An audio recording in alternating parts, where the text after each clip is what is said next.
Bonjour à tous et bienvenue sur la chaîne Juliette's Diary, le journal d'une trentenaire où ici je vous partage des réflexions, des conseils pour naviguer sereinement, autant que ce soit possible, notre vie de trentenaire.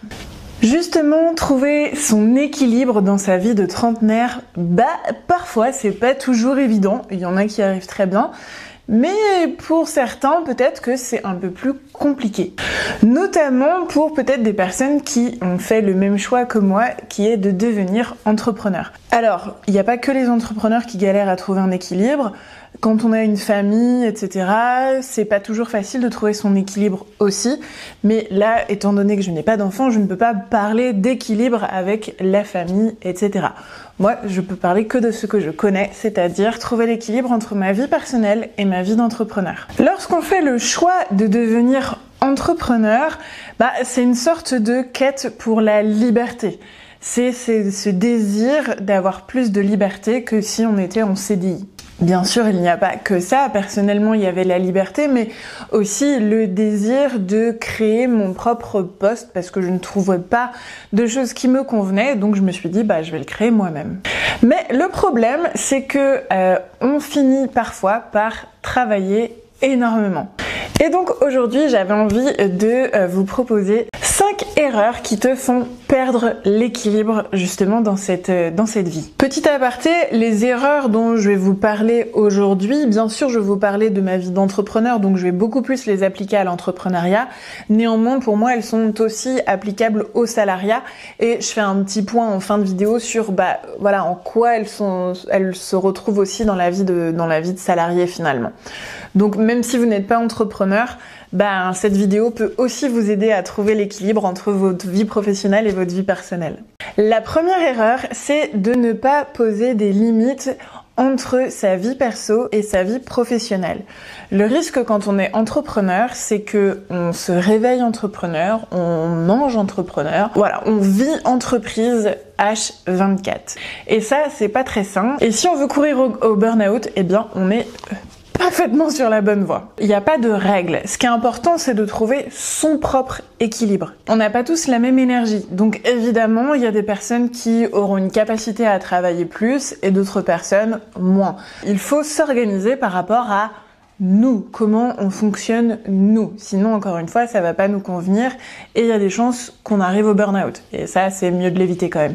J'avais envie de vous partager l'exemple d'un entrepreneur que je suivais, que je suis beaucoup moins maintenant parce qu'en fait, il y a des choses où je suis pas très en accord avec ce qu'il dit et notamment sur cette chose-là. C'est quelqu'un que je connais aussi dans la vie personnelle. Il s'avère que on se connaît personnellement, pas proche, mais on se connaît. Une fois, je discutais avec lui en vrai, on avait fait un apéro et puis il dit là, il est 23h, je vais aller au bureau bosser. Et je l'ai regardé en mode quoi ?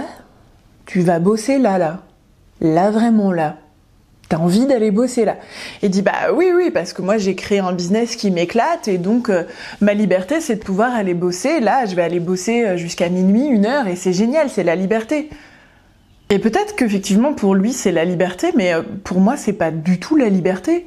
Et je lui ai dit, tu vois, moi la liberté c'est justement de ne pas avoir à travailler le week-end parce que pendant mes années de master, c'est arrivé très souvent où le samedi je passais mes journées à la bibliothèque ou même des fois je restais jusqu'à 23h, minuit jusqu'à la bibliothèque parce que j'avais des dossiers à rendre, des travaux de recherche, etc. Donc moi ma liberté c'est je n'ai pas à travailler le week-end.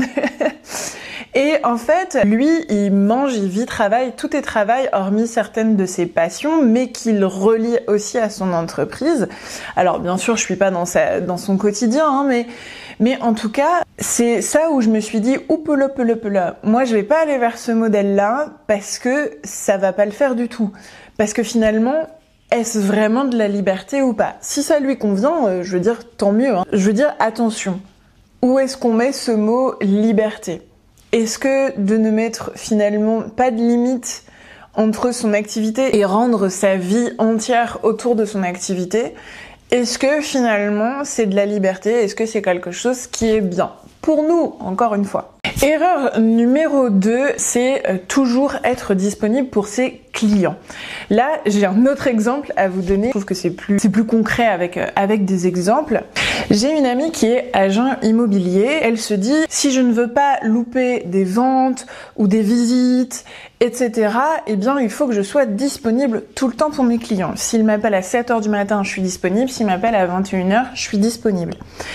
Et en fait, moi j'ai très peur qu'elle s'essouffle à faire ça parce que c'est important aussi de poser des limites avec nos clients. Si justement d'être à son compte, c'est se sentir plus libre, c'est aussi garder cette liberté et en disant de telle heure à telle heure, je ne suis pas disponible. Et les clients qui ne comprennent pas ça, vous n'avez pas envie de travailler avec eux en fait. Parce que c'est des gens qui ne vous respectent pas. Si les gens ne respectent pas vos limites, ils ne vous respectent pas.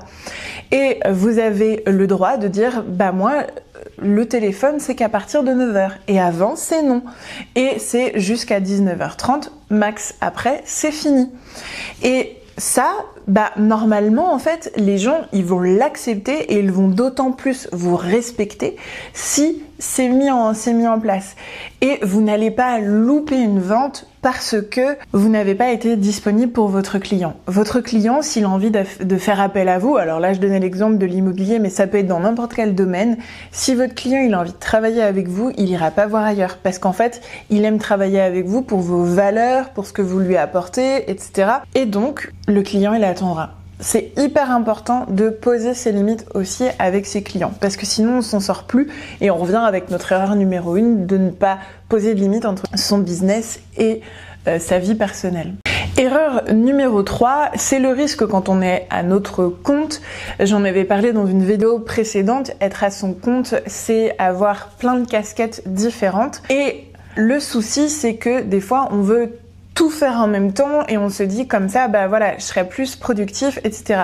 Sauf que, parfois on s'éparpille et en fait on s'épuise parce que on se dit là j'ai bien travaillé, faut que je fasse ci, faut que je fasse ça et du coup je suis d'autant plus productif. Non, en fait travailler plus ne veut pas dire productivité. La productivité c'est être efficace dans la manière dont on travaille. Donc je vous invite à, si ça vous intéresse, à aller justement voir cette vidéo, je vous la mets juste ici, pour comment organiser son agenda justement avec toutes les tâches qu'on a à faire sur sa semaine, pour être beaucoup plus justement productif et efficace. Erreur numéro 4, c'est de ne jamais prendre de vacances. Moi, j'ai fait cette erreur au tout début de mon activité, tout simplement parce que j'avais pas de sous. Et donc, je me suis dit que, j'allais travailler à fond. Sauf que, en fait, notre cerveau, il a juste besoin d'une pause et que je ne prenais jamais de pause.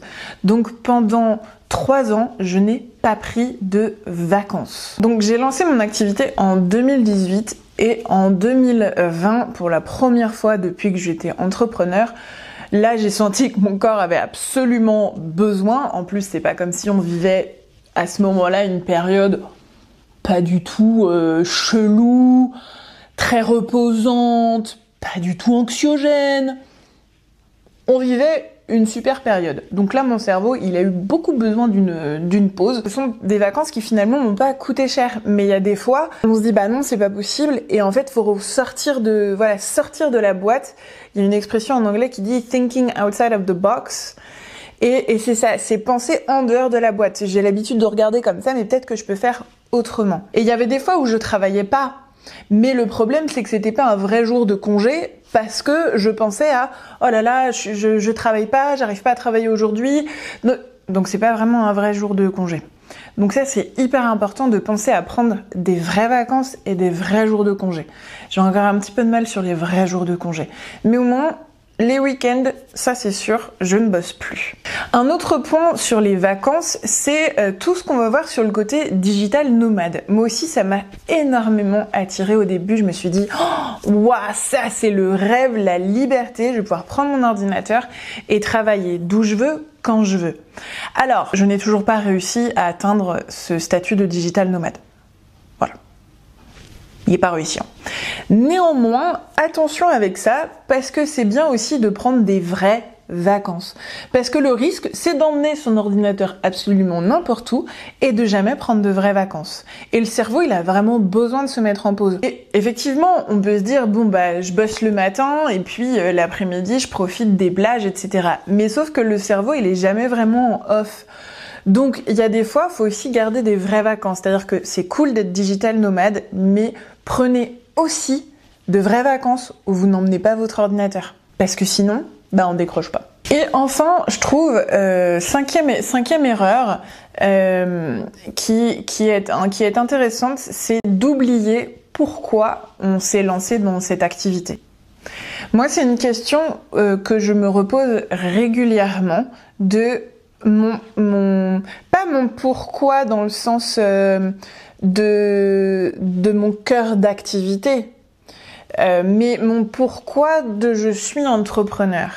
Et ça me fait du bien de me le répéter, et en fait, il y a des fois, il change ce pourquoi. Bon, j'espère que ces cinq petits tips vous auront aidé pour l'équilibre. Comme je vous disais, ils sont aussi applicables en CDI, c'est-à-dire que poser des limites, c'est-à-dire qu'une fois qu'on rentre de l'entreprise, on ferme l'ordi et on fait plus rien. C'est aussi des fois, on a beau avoir un CDI et on a du mal à poser ses limites.